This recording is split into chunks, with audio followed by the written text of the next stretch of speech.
Jamaah. Yeay. Oh jamaah. Yeay. Alhamdulillah.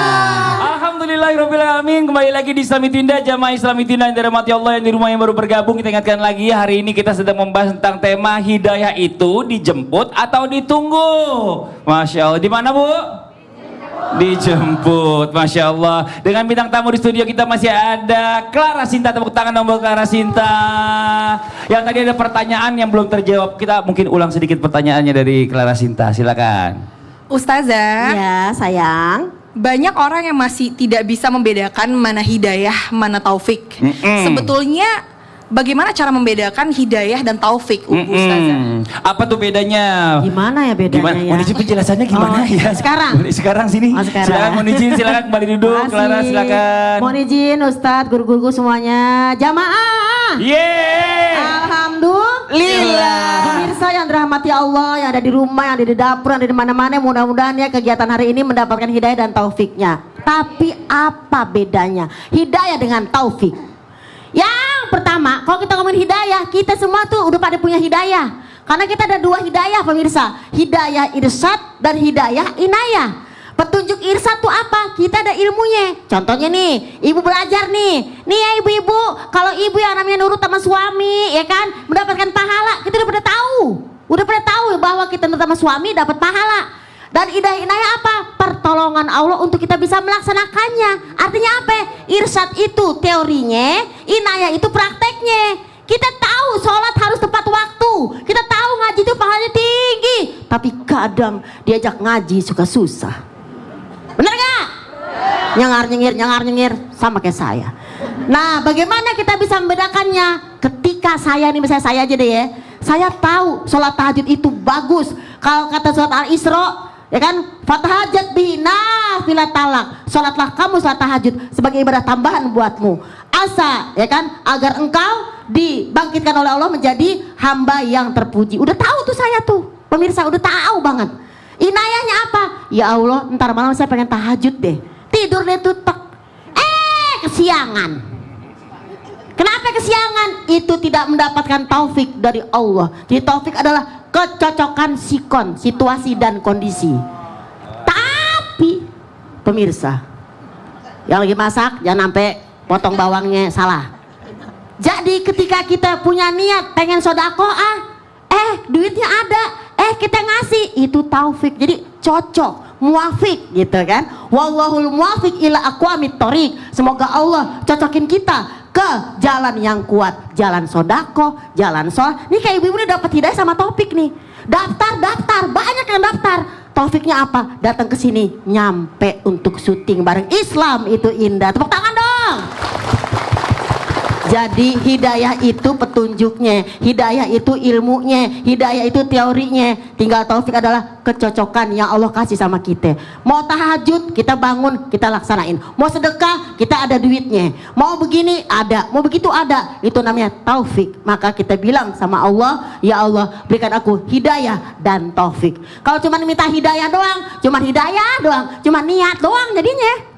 Pengen sholat tahajud kesiangan, pengen sholat subuh kesiangan, pengen sodako nggak ada duitnya, kepengen nikahin belum ada bantunya, apapun kepengen belum ada taufik, kagak enak. Jadi mudah-mudahan taufik kita dapetin juga, amin ya robbal Alamin. Gimana caranya biar kita dapet taufik? Terus minta sama Allah, ihdinas sirotol mustaqim, ihdinas sirotol mustaqim, karena itu hidayah yang kita tunggu-tunggu, juga taufik. Ini orang mintanya hidayah doang, minta hidayah ya Allah, Masya mau hijrah Allah. ya Allah. Jadi harus berimbang. Harus ada taufiknya. Ada Ustazah taufik. Lulu lagi pengen kerudung bagus, dibagi sama Ustazah Nada. Tulisannya sudah Tahu. Nah ini namanya taufik, pengen banget hidayah dikasih Masya taufik. Allah. Oh, makasih Gitu. banyak Ustazah Sama-sama. Lulu. Tepuk tangan dong buat Ustazah Lulu Mumtazah. Jamaah. Ini banyak orang, ini mohon maaf sebelumnya buat jamaah yang di rumah ya, kadang-kadang orang ini setelah mendapatkan hidayah, ada orang yang ngerasa udah dirinya paling benar. Semua orang salah. Ini saya yang paling benar. Coba kita minta penjelasan dalam Al-Quran seperti apa sih? Kita minta penjelasan dari guru kita Ustadz Syam. Mohon izin Ustadz Syam. Baik, bismillahirrahmanirrahim. Jamaah sekalian, jamaah yang ada di rumah, Bapak Ibu, silahkan dibuka Al-Qurannya, surah Al-Baqarah ayat 272. A'udzu billahi minasy syaithanir rajim. Allah. Bismillahirrahmanirrahim. ليس عليك هداهم ولكن الله يهدي من يشاء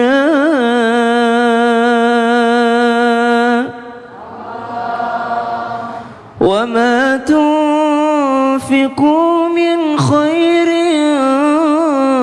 فلأنفسكم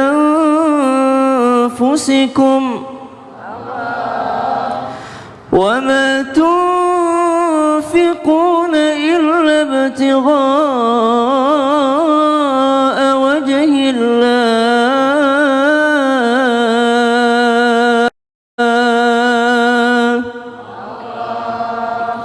وما تنفقوا من خير يوفى إليكم وأنتم لا تظلمون. Al-Quran Surah Al-Baqarah ayat 272. Allah Subhanahu wa Ta'ala berfirman, bukanlah kewajibanmu, lagi-lagi ayat ini berbicara kepada baginda Nabi Sayyiduna Muhammad Sallallahu Alaihi Wasallam, dan sampai kepada kita semua sebagai orang-orang yang mengimani Al-Quran, bahwasanya bukanlah kewajibanmu menjadikan mereka mendapatkan petunjuk. Tugas kita menyampaikan petunjuk, tapi bukan kewajiban kita membuat mereka mendapatkan petunjuk. Tetapi Allah lah yang memberikan petunjuk kepada siapa yang Dia kehendaki. Wa ma tunfiqu min khairin fali anfusikum. Apapun harta yang kau keluarkan, maka itu adalah untuk dirimu sendiri. Ada orang begini, Bu, dia berbuat baik kepada orang, niatnya supaya ini orang dapat hidayah. Saya berbuat baik aja sama orang ini supaya orang ini dapat hidayah. Tetap saja kalau dia karena Allah berbuat baiknya, maka dapat pahala dari Allah Subhanahu wa Ta'ala. Tapi ada orang yang berbuat baik berharap orang ini dapat hidayah, berharap orang ini juga misalnya dia ikut pengajian, berharap orang ini misalnya supaya menguntungkan dirinya sendiri. Maka ini di luar daripada dia berbuat baik karena Allah Subhanahu wa Ta'ala. Udah, kita berbuat baik aja seperti baginda Nabi Shallallahu Alaihi Wasallam. Ketika Nabi ingin keluar rumahnya, ternyata di depan rumah udah ada kotoran, udah ada daripada duri yang menghalangi baginda Nabi SAW. Lalu ternyata suatu ketika tidak ada lagi kotoran tersebut. Apa yang lakukan Nabi Shallallahu Alaihi Wasallam? Nabi mencari orang yang sering menjahatinya ini. Lalu Nabi mengirimkan buah kepadanya. Nabi SAW berbuat baik kepadanya. Barulah orang tersebut mengatakan, Asyhadu an la ilaha illallah wa asyhadu annaka Muhammadar Rasulullah. Apakah Nabi tahu dia akan dapat hidayah dengan seperti ini? Nabi SAW hanya berbuat baik, tapi masalah hidayah adalah urusan Allah Subhanahu wa Ta'ala. Sama ketika Nabi SAW sedang duduk bersama dengan para sahabatnya, tiba-tiba ada yang datang nagih hutang kepada Nabi SAW dengan bahasa yang sangat kasar. Bani Quraisy, kau keturunan Quraisy Muhammad, kau itu selalu tidak bayar hutang tepat waktu, ayolah bayar hutangmu. Semua sahabat pada marah pada saat itu. Subhanallah, Nabi SAW diejek, Nabi SAW direndahkan. Tapi apa yang dilakukan Nabi SAW? Nabi malah membalasnya dengan kebaikan. Fali anfusikum. Ternyata kebaikan tersebut berbuah hidayah kepada orang lain. Jangan kebalik. Jangan justru setelah kita mendapatkan hidayah, setelah kita mendapatkan ilmunya, justru merasa lebih baik daripada orang yang belum mendapatkan ilmunya. Jangan karena kita sudah ikut pengajian, merasa yang tidak ikut pengajian adalah sesuatu yang lebih buruk daripada kita. Subhanallah. Justru semakin kita berisi dengan ilmu, semakin kita toleransi terhadap orang lain, semakin kita menghargai pendapat orang lain. Wallahu ta'ala a'lam. Terima kasih banyak Ustaz Syah, jazakallahu khairan katsiran tuh ya, buat yang baru dapat hidayah nggak usah merasa dirinya paling benar. Jadi kadang-kadang tuh yang namanya manusia itu begitu ya. Nah coba ini jadi Clara nih sekarang nih. Clara kan Masya Allah, Alhamdulillah dia ini mendapatkan hidayah, tapi dia pengen cari tahu, ada lagi mau dicari tahu sama guru-guru kita mumpung di Islam itu indah nih Clara. Ustadz Maulana. Oh, Ustadz Maulana boleh. Bisa mundur sedikit. Oh iya, ini saya udah mundur. Ya Allah, nggak boleh dialingin aja. bagaimana ya caranya mempertahankan iman yang naik turun? Apalagi kan kalau misalnya baru hijrah, itu banyak banget godaannya gitu. Oh bener banget itu, justru orang yang baru hijrah itu godaannya banyak Ustadz. Jadi gini, buat semuanya tanpa menggurui, mengingatkan bahwa kita bahas hidayah ya. Hidayah itu datangnya dari mana? Dari insting manusia itu sebenarnya ada hidayah di situ. Itu hidayah tingkat pertama sebenarnya. Jadi dia sudah merasakan yang mana baik, yang mana buruk. Anak kecil dia malu kelihatan auratnya. Lihat aja, instingnya tersendiri. Kemudian berikutnya, ketika hidayah berikut yang kedua itu, ketika dia mengenal yang namanya ilmu, dia belajar, diberi informasi, maka harus dengar tausiah, belajar dan sebagainya. Dan ada hidayah, ini aja kebaikannya, bertambah lagi ketika hidayah itu ditambah lagi. Mau tahu apa? Mau tahu apa? Adanya agama. Adanya agama. Sering-seringlah dengar tausiah, sering-seringlah dengar ikut Islam Tindak tiap hari, pokoknya dapat hidayah tuh. Kemudian yang berikutnya berdoa, memohon kepada Allah. Nah, naik turun, naik turun, naik turun, naik turun, naik turun, naik turun, naik turun, naik turun. Ada tudul baju naik turun, naik turun, naik turun. Nah, naik turun, naik turun. Kenapa naik turun, naik turun? Karena, mohon maaf, dosa itu menyebabkan naik turunnya keimanan kita. Orang maaf ya, turunnya iman disebabkan karena dosa. Naiknya iman karena adanya kebaikan. Masya Allah. Udah boleh saya alingin lagi? Udah, cukup ya. Sampai situ aja. Saya mau lanjut dulu. Makasih banyak, pertanyaannya bagus. Tepuk tangan dong Mbak Ustadz Maulana dan Clara. Masya Allah. Jamaah. Sekarang saya mau kasih kesempatan sama jamaah yang ada di studio mewakili di rumah untuk bertanya langsung sama guru-guru kita. Kalau gitu kita masuk dulu ke segmen Tanya Dong Ustadz. Kami semua tanya dong Ustadz. Yang mau bertanya boleh silakan, angkat tangannya Ibu, ayo Bapak. Masya Allah, yang sebelah sini dulu. Oke, silakan Ibu, boleh berdiri. Iya. Assalamualaikum warahmatullahi wabarakatuh. Waalaikumsalam warahmatullahi wabarakatuh. Perkenalkan, nama saya Yesi Mustika dari Majelis Taklim Al Barokah Cilamaya Karawang. Karawang, tepuk tangan buat Ibu Yesi. Pertanyaannya Ibu? Pertanyaannya, apa sih sebetulnya penyebab seseorang itu yang sulit untuk mendapatkan hidayah? Wah, betul ya. Jadi apa penyebabnya orang sulit mendapatkan hidayah? Apakah karena banyak dosa atau karena banyak utang? Kita nggak tahu juga Ibu ya. Iya, itu aja Ibu pertanyaan Ibu Yesi. Iya. Makasih banyak, tepuk tangan buat Ibu Yesi. Silakan duduk lagi Ibu. Assalamualaikum warahmatullahi wabarakatuh. Waalaikumsalam warahmatullahi wabarakatuh.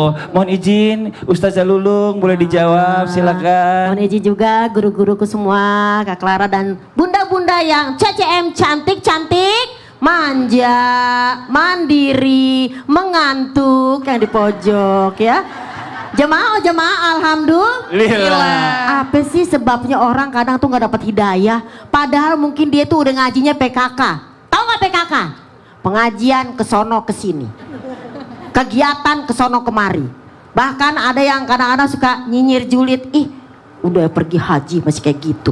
Padahal kita juga nggak belajar. Kenapa? Tadi guru kita menyatakan hidayah itu bukan kita yang ngasih, tapi Allah Subhanahu wa Ta'ala. Jadi apa nih tanda-tanda atau sebabnya orang tuh gak dapat hidayah? Yang pertama, dia males, nggak mau mencari misalnya salah satu pergaulan yang bisa membawa dia kepada hidayah. Ini kayak bunda-bunda yang udah datang nih, ini sedang mencari ya. Kenapa? Kumpul di pengajian, kumpul di pergaulan yang bagus. Kenapa? Karena dia tuh sombong, merasa apa? Orang aku udah bener kok. Bener menurut dia. Jadi dia nggak mau mencari. Kalau kata Al-Quran dinyatakan apa? Orang-orang mencari hidayah, jalan mencari, dijemput. Lanah dia naum subulana, pasti akan kami kasih jalan-jalan menuju hidayah. Jadi kita nyari.